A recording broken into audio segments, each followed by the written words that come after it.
Definisi Tauhid.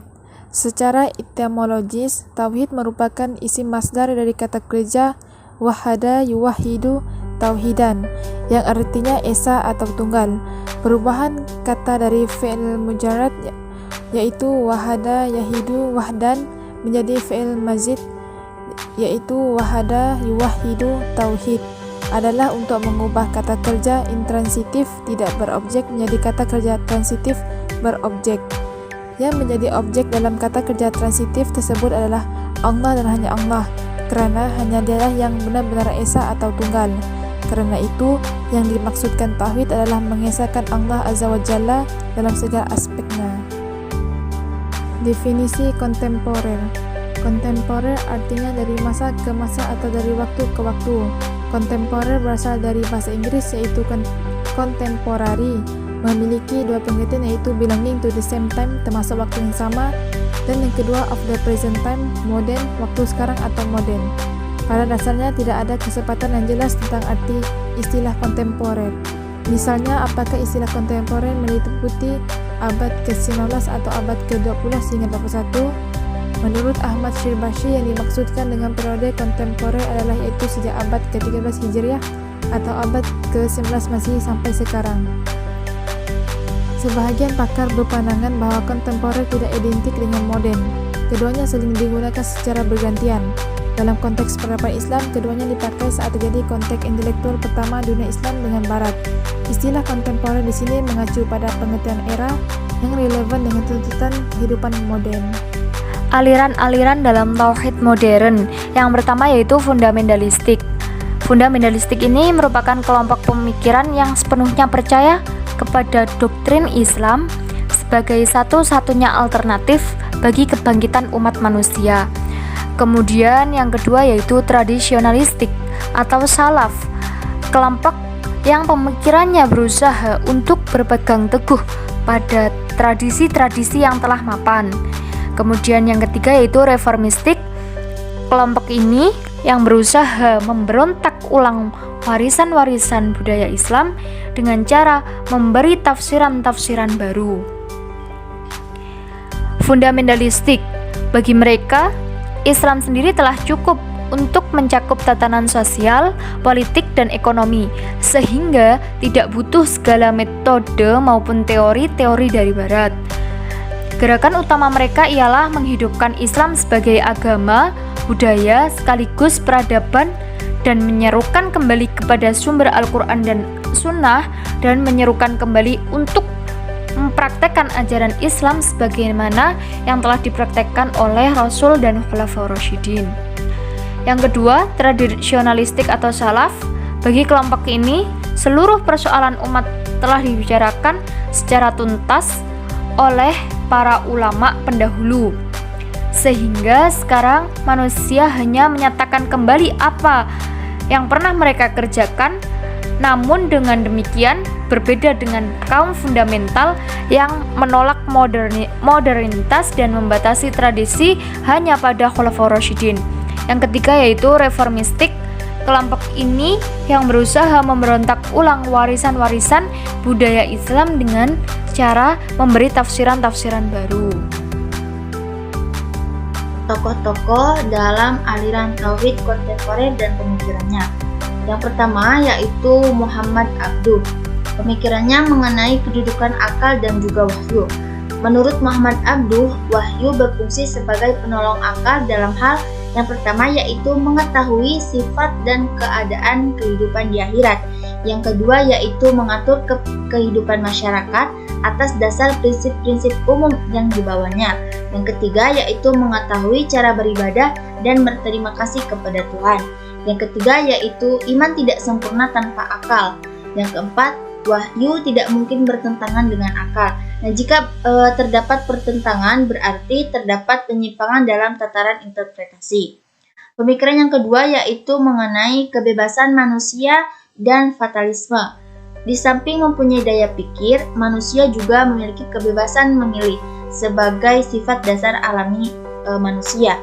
Menurutnya, jika sifat dasar itu dihilangkan, maka bukan lagi manusia akan tetapi sebagai makhluk lain. Dengan akalnya, manusia dapat mempertimbangkan akibat perbuatan yang dilakukan, kemudian memutuskan dengan kemauannya, dan selanjutnya mewujudkan dengan daya yang ada. Maka dalam hal ini Muhammad Abduh tidak sepaham dengan aliran Jabariyah. Yang ketiga yaitu mengenai kehendak mutlak Tuhan.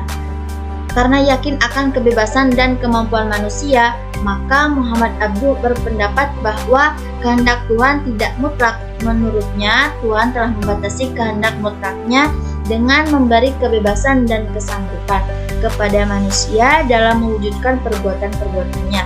Selain itu juga, kehendak mutlak Tuhan telah dibatasi oleh sunatullah secara umum. Nah, tokoh yang kedua yaitu Sayyid Ahmad Khan.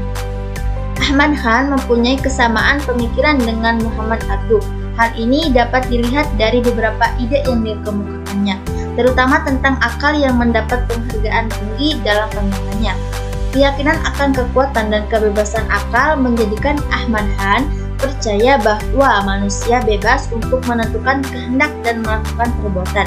Ini berarti bahwa Sayyid Ahmad Khan mempunyai paham yang sama dengan Qadariyah. Karena keyakinannya terhadap paham Qadariyah ini, Ahmad Khan menentang keras paham taklid. Nah, tokoh yang ketiga yaitu Muhammad Iqbal. Pandangannya mengenai tentang ontologi teologi membuatnya berhasil melihat anomali penyimpangan yang melekat pada literatur ilmu kalam klasik. Teologi Asy'ariyah misalnya menggunakan cara dan pola pikir ortodoks, sementara Mu'tazilah sebaliknya terlalu jauh bersandar kepada akal, yang akibatnya mereka tidak menyadari bahwa dalam wilayah pengetahuan agama, pemisahan antara pemikiran keagamaan dari pengalaman konkret merupakan kesalahan besar. Yang kedua yaitu pembuktian Tuhan. Nah, dalam membuktikan eksistensi Tuhan, Muhammad Iqbal menolak argumen kosmologis maupun ontologis. Dia juga menolak argumen teologis yang berusaha membuktikan eksistensi Tuhan yang mengatur ciptaannya dari sebelah luar. Nah, untuk menopang hal ini, Muhammad Iqbal menolak pandangan yang statis tentang matter dan menerima pandangan tentang struktur kejadian dalam aliran dinamis yang tidak berhenti. Yang ketiga yaitu mengenai jati diri manusia. Paham dinamisme Muhammad Iqbal berpengaruh terhadap jati diri manusia. Penelusuran terhadap pendapatnya tentang persoalan ini dapat dilihat dari konsepnya tentang ego, yang merupakan ide sentral dalam pemikiran filosofisnya. Kata itu diartikan dengan kepribadian. Manusia hidup untuk mengetahui kepribadiannya serta menguatkan dan mengembangkan bakat-bakatnya, bukan malah sebaliknya, yakni melemahkan pribadinya. Pemikiran yang keempat yaitu mengenai dosa. Muhammad Iqbal secara tegas menyatakan bahwa Al-Quran menampilkan ajaran tentang kebebasan ego manusia yang bersifat kreatif.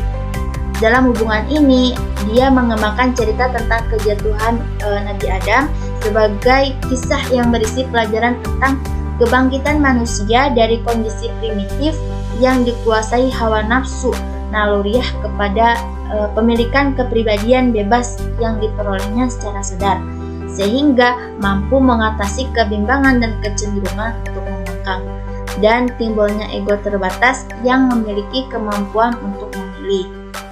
Nah, pemikiran Muhammad Iqbal yang terakhir yaitu mengenai surga dan neraka. Menurut Muhammad Iqbal, surga dan neraka adalah suatu keadaan, bukan tempat. Gambaran-gambaran tentang keduanya ini di dalam Al-Quran adalah penampilan-penampilan kenyataan secara visual, yaitu sifatnya. Sedangkan neraka adalah api Allah yang menyala-nyala dan membimbing ke atas hati, yaitu perasaan yang menyakitkan mengenai kegagalan manusia. Sedangkan surga adalah kegembiraan karena mendapatkan kemenangan dalam mengatasi berbagai dorongan yang menuju kepada perpecahan. Tidak ada kutukan abadi dalam Islam.